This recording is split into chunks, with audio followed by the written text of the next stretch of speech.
And so I went into health and wellness. I started fitness training in 1975 at a place called Gold's Gym in Venice with some of the old dogs. The guy that trained me how to train, his name's Jim Morris.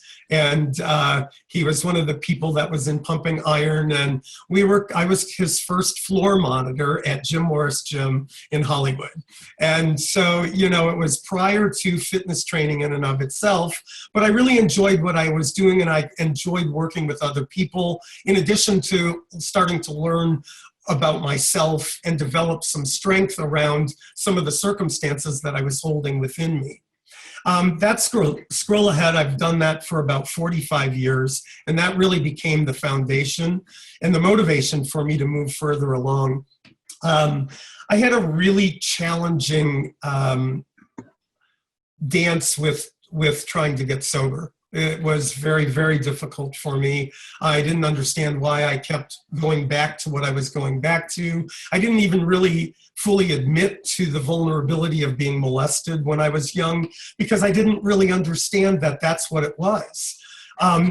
So for anybody that's challenged in those ways of not having a clarity or thinking of themselves in a way that's less than strong, in the blog we talked about it as the word weak.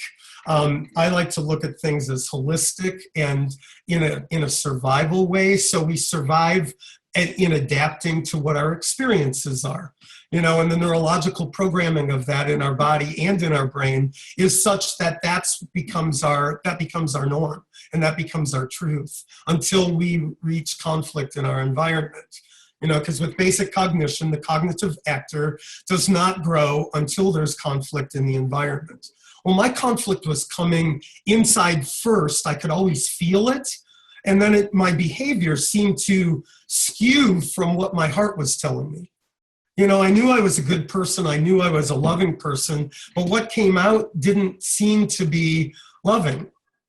First to myself, and what I believe to be true is we can't give somebody something that we don't have. So if I don't have self-love, then what I'm giving you must be something different than that.